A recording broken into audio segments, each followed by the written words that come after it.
everybody. How's everybody doing today? Hopefully everybody's having a fantastic day. Before we get started, hi, my name is Teresa and I welcome you all to my channel. If you're new here, you like Ipsy unbaggings, you like Ipsy mystery bags, you like animal and nature clips, you like Walmart unboxings, you like getting ready with me. I also do makeup try-ons on here, and I also do Monday Mask Ladies collab, and sometimes I do a giveaway on here. And guys, I do more. I do random more than just beauty on this channel. Now, if you're interested in all the content that I had just said, then please consider hitting the subscribe button down here on the bottom. When you hit the subscribe button, there will be a bell. And when you hit the bell, you'll be notified of when I upload my new video. So today, guys, is get ready with me and some scary ghost stories. Yes, I got my book here, the West Virginia Ghost Story Legends and Haunts, and I'm going to be reading you one, maybe two, or maybe three stories today. Depends on how long this video lasts. So we're going to do that, and the palette that I'm going to use, shout out to Miss Johanna. She did put this in for my 200 subscribers that I made, and she went ahead and gifted me this, which I am so excited to use this. This is the Queen palette by ELOISE, and guys, these colors are absolutely stunning, and that's what it looks like. Beautiful and beautiful. So, before we get started, I'm going to do an all-over shadow look with the Sheba right here, this dark Sheba. So let's go ahead and get started with that. And let's find we're going to use this little brush here. Alright, so how's everybody doing today? Is everybody ready for a good day? You ready to get scared?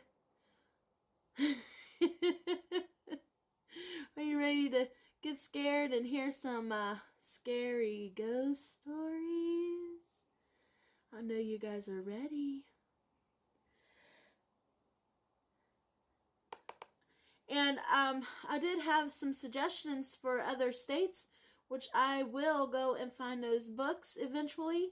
I'm going to finish up this book, and then I'm going to find another true ghost story book and from one of those states, and I'm going to read to you guys about their true ghost stories. And if you want me to read about your state, all you have to do is leave me a comment down below what state you live in, and I will go find that ghost book. I will. Now this eyeshadow is very pigmented. Very pigmented. That is a nice shade of brown. I always like to start out with a brown or like a tan brown. It gives me, to me, I think it gives me a little bit more color. And I should be using eye primer, which I do have, but I'm not really going anywhere. I just wanted to get ready with you guys and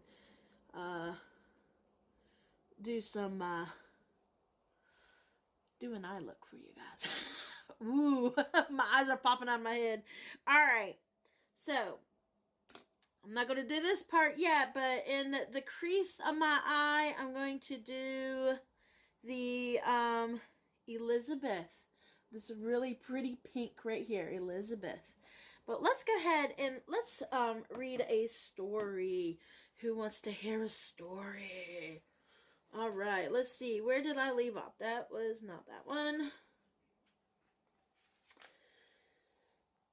Alright, so we left off, and the first story I'm going to read to you is called Silver Run Tunnel. Silver Run Road is the North Bend Rail Trail. It's in Cairo, West Virginia, which I don't... I've heard of Cairo, but I've never been over that way. Oh, it's in Ritchie County, which is one of our counties. And this is what... I don't know if you can see it, but that's what that creepy looking tunnel looks like right there. And I don't think that's the picture for anything. I think it's just showing you the picture. Look how creepy that looks. It looks so dark. Would you want to go in that? Because I wouldn't. Let's go ahead and read that. All right, it says, there is a legend about a young woman who haunts the old Baltimore and Ohio tracks just outside of Cairo. In 1910, a young engineer made the 169-mile midnight westbound express run along the Baltimore and Ohio tracks, starting in Grafton, heading towards Clarksburg, and then Parkersburg, which I am born in that area where Clarksburg is. It was a long run, and it was dark along much of the route. The track between the few tiny towns were surrounded on both sides by blasted out rock, forest, and steep hillsides.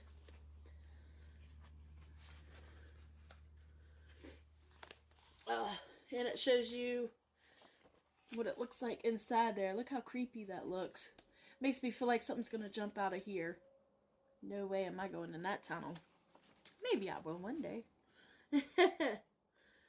All was well the first 24 or so miles from Grafton to Clarksburg. It was not until about 58 miles later things began to change in a very horrifying way. When the engineer came upon the short stretch of the railway at the entrance to tunnel number 19, in the light of the moon and headlights, he saw a woman in a pale dress, with raven-colored hair, walking along the tracks. Horrified, he would hit her. He tried desperately to stop the train by throwing the brakes into an emergency. He could not stop in time. The engineer would later report to watchmen at the Smithburg Tunnel, about 36 miles west, that he and the firemen jumped from the train. But a layer of fog on the tracks seemed to swallow up the pale lady. Ooh. If that were not enough, the engineer would see her again on his westbound express. It would be the next half moon before she appeared. This time he caught the details of her clothing, golden slippers, black hair, and jeweled brooch. When the train drew its warning whistle, a moan came from the deepest depths of the mysterious woman. Ooh. Rumors of the ghostly woman spread. Other engineers along the track began to see her. Trains slowed near the Silver Run Tunnel, number 19, to avoid her, many narrowly wrecking to keep from hitting her. A stalwart Irishman by the name of O'Flannery scoffed at the ghost stories. But it would not be long before she came to him along the tracks on a cool autumn night, disappearing into the heavy fog. After he stopped the train and searched around, O'Flannery vowed that if he saw her while driving the train again, there was no way he would slow his run down. He would simply not stop. Instead, O'Flannery would barrel right through her. And one night, Engineer O'Flannery did. Along his run, the ghostly phantom of the Silver Run Tunnel number 19 showed herself at the tunnel entrance. Just as he promised, O'Flannery drove the train right through the woman. He watched in awe as she screamed and flew into the air. However, when he pulled into Parkersburg, he would get a terrible fright. Bystanders along the track, signalmen, agents, and sections men were desperately waving him down. It appears along the long route between the tunnel and Parkersburg that a railway worker sent telegraph reports advising other situations that a girl was riding perched on a cow catcher on the front of the train.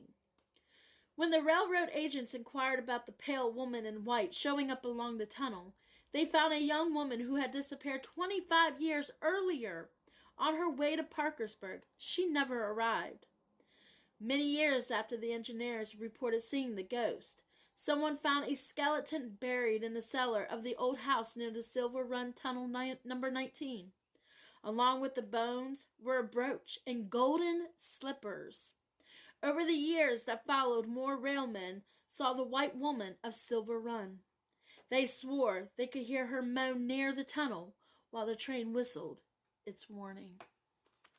Ooh, that's scary, guys. And it says you could try to see and hear her too. The old train track is part of West Virginia's North Bend Rail Trail. And again, here's some more pictures, guys. Look at that creepy pictures. Creepy. Creepy. By the way, I'm not a sponsor. All right, so before we move on, I'm going to finish up my eye look, and then I'm going to put you guys on hold, which will take me several minutes. It'll only take you a half a second, and I'll be back. And I should be transformed into something else. Woohoo! And then we can read more stories. Yes. So let's go ahead and start with that pink. And I got the wrong brush. And I'm just going to put it right here in the crease of my eye. And I hope it's going to turn out good, guys. I really do.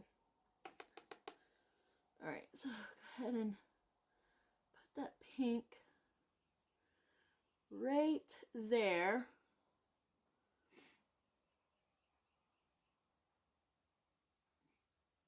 In the crease of my eye.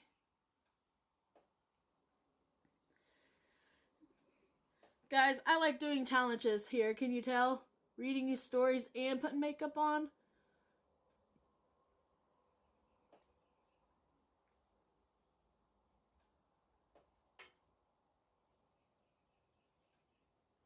Ooh, that pink is good.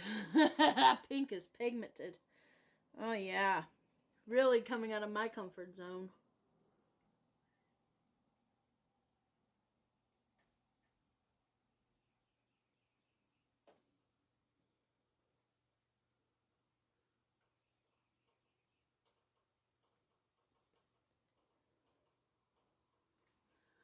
It's like really quiet. You guys are quiet today. It's Saturday. We should all be out having fun, although it's in the 50s here. It's pretty cold.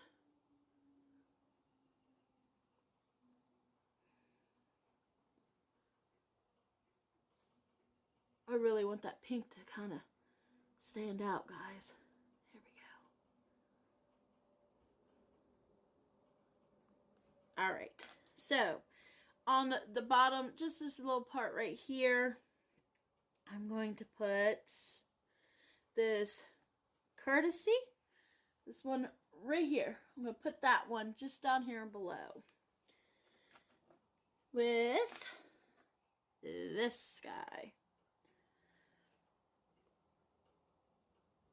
I hope you guys enjoy my scary stories. I love telling my little ghost stories and experiences, and I just enjoy it because it's just like a mystery. I like mysteries. True mysteries at that, you know. Sometimes, once in a while, I'll watch them on TV, or I'll watch the Mystery Channel. I think there's a History Channel. I love the History Channel. Anything that has to involve with history, and yeah, just all kinds of fun stuff, you know. You guys remember that show Unsolved Mysteries? I remember watching that as a kid. I don't even know if that's still on, guys.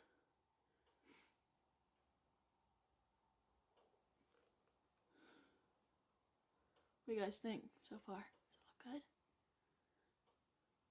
I'm feeling a little pinky and purple today.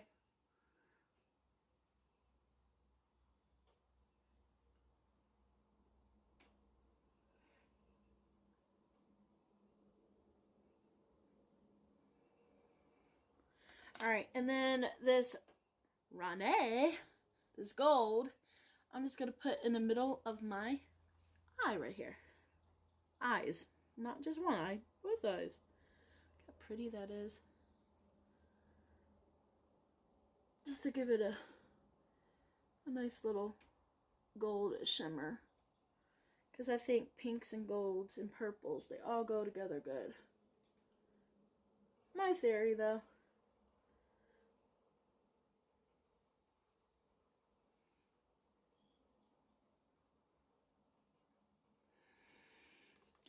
Alright guys, I'm going to go ahead and put you on hold. I will be back in a half a second. It'll take me probably longer than that. And then we're going to read another ghost story, and I'm going to be all transported into something else. I will see you soon. Hi again. All right, I'll be right back. Hi guys, I am back. I got my foundation on, I got my concealer on, I got my eyeliner and my mascara and my lipstick and my highlighters, and I touched up my eyes, and I did something with my little bit of funky hair I got going on, and don't worry, I'm getting all this cut off again. I can't wait, because this hair is driving me nuts, guys. It is growing back really, really fast. Really, really fast. So, get up. What do you guys think? Did I do good? Do you like it? Do you like it? Be honest with me, do you like it? Alright, so we're going to go ahead and read one more story. And this is the West Virginia Penitentiary, which I've heard about this one. West Virginia Penitentiary in Moundsville. It's in Marshall County. And it says, where all the scary ghosts end up. And this is what the old penitentiary looks like right here, guys. Doesn't that look creepy? To me it does. Let's read about it.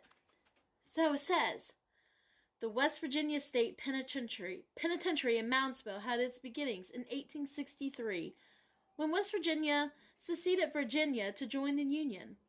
A prison was needed for the new state to house those who broke the law. It operated from 1876 to 1995. Inmate labor was used in building the mammoth, formidable fortress made of stones quarried from Marshall and Wetzel counties and stretching 3 blocks long.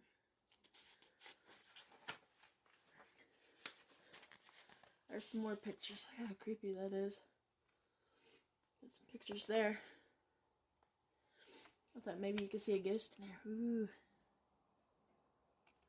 I'm trying to show you there. It says, authorities set up the entire prison operation a self-sufficient. There was a wagon and carpentry shop, stone yard, brick yard, blacksmith, tailor, bakery, hospital, and even a coal mine nearby. When a prisoner arrived at the penitentiary, they were provided with a serial number, bathed, given a haircut and shave, and supplied with a gray prison uniform. After a medical examination, wardens photographed inmates and recorded their complete personal history. Able-bodied inmates were required to work 9 hours a day, except for Saturday afternoon, Sundays, and holidays. It was the worst offenders walking through the doors of the prison: thieves, murderers, and dangerous criminals. People died here. From 1899 to 1959, there were 94 men executed at the prison. 85 of these would be hanged.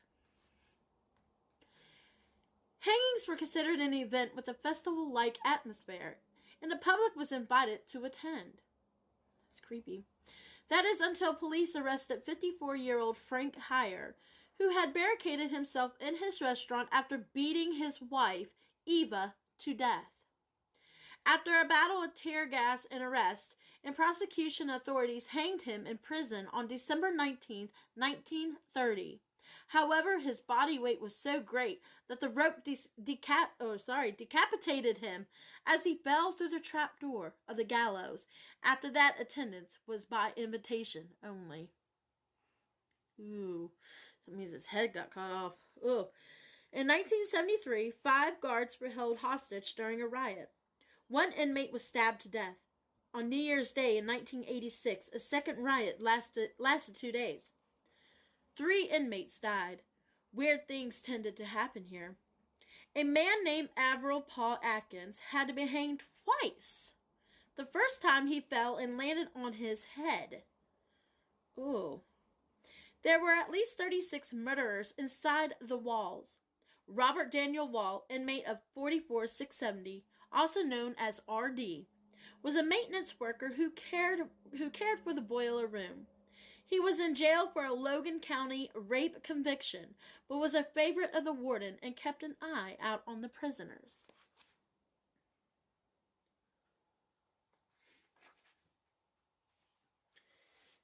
is more, and it's telling me that is there an arrow? I don't know if you can see it. There's supposed to be some kind of shadow figure over here in this area. Can you see that? More pictures. These are old pictures, guys. Picture down there.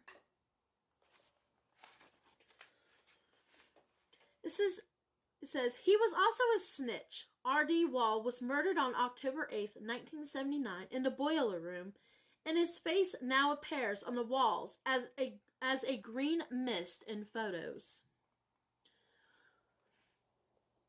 Now, West Virginia State Penitentiary in Moundsville offers day-guided historical and paranormal tours and special events. One event, a haunted attraction around Halloween, is so terrifying that kids under 13 years old are discouraged from attending the event because it is not just the costume characters joining in the Halloween fun. A couple years ago, at the last minute, one of the tour guides at the yearly Halloween event decided to join a group ready to be guided through the maze of fear after her shift. Because it is pitch black to move from one area to the next, guests latch onto the person in front of them as a guide. Like a long caterpillar, they are led in the dark, hoping they do not lose the connection with the person in front of them. When the lights turned out this time, the group milling around latched one to another. The off-duty tour guide turned to join the group, her hand clasping the shoulder in front of her. She felt a hand fastened to her shoulder, cold fingers tingling in her neck. Ooh. The group wound their way through the torturous darkness, clinging to each other for safety, finally ending into the light. The off-duty tour guide had laughed softly to herself. She was familiar with all those working as costume characters, so she was not scared at their pranks. She had chuckled a bit under her breath at the screams of the guests in front of her. As she felt the release of the hand to her shoulder, she turned and automatically to address the person who had held her shoulder the entire time. As she jolted, no one was behind her. Who or what had been walking with a hand on her shoulder for the last 20 minutes? Perhaps somebody or something who was getting the last laugh. Woo, that's creepy. Oh, there's more to this story. Woo! It's going to be a long one. Here's more pictures.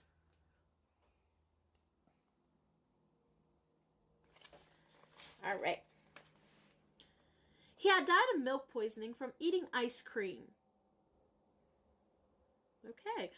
Milk poisoning or milk sickness occurs when milking cows graze on white snake root, usually when foraging woodlands because hay is unavailable. And a person drinks the milk or a milk product. Its after effects are like a horrible gut-puking stomach virus and can be deadly. In Icky's case, the sweet treat proved fatal. After the family laid Icky to rest, his mourning mother would often visit the grave, bringing with her some of her son's cherished items, like a bicycle and a school bus, and she left within the tomb, closing the door gently behind her when she left. Like many grief-stricken parents, Emma Jane would talk to her dead son, filling him in on the day's activities as she swept and cleaned the brush away from the interior and exterior of the mausoleum. Icky's mother had 3 other children at the time who had not made it through childhood. Older locals who remember the stories of Icky said that their bodies, too, were interred within the tomb in stone crocks. Some had even heard local lore saying that Emma Jane sorrowed over her little boy so intensely she would pull off the lid to the casket, wheedle the boy's body from within, and rock him in a chair she had brought to the tomb, crooning to him as if he was asleep. That's creepy. Ooh, there's some creepy pictures here, too. Look at that creepy window. Man, I could read to you guys all day. His burial clothes were a little striped sailor suit. When she would leave to go home, those seeing her along the road would not note blue and white stains dribbling down her dress. Oh, and there were always rumors that when she cleaned, she would take the little children from their caskets and hang them by their collars to tree limbs to let them dry. Time would pass and the family moved out into the quiet community. Icky remained, but as the year went by, the mausoleum fell into despair, and Icky's little coffin began to fall apart. I must be on another story, because now it's talking about a child.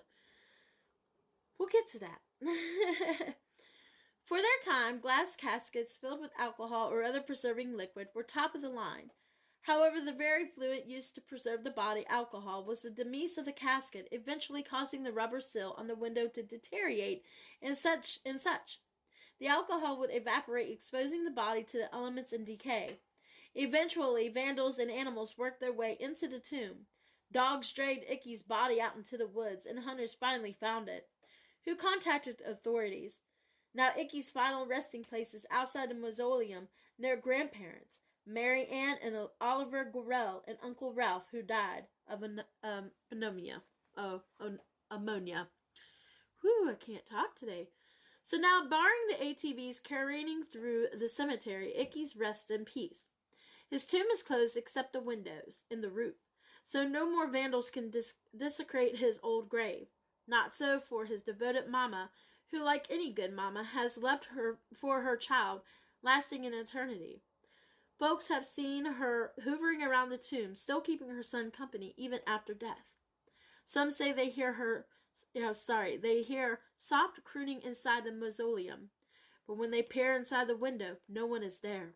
Rest in peace, you two. Rest in peace. I mean, come on, that is a creepy window. And I guess that's where the alcohol was deteriorating the window. And that's where he's buried at. That's creepy, guys. Let me see. Was that my third story? Because I kind of... It was. Oh, Lord.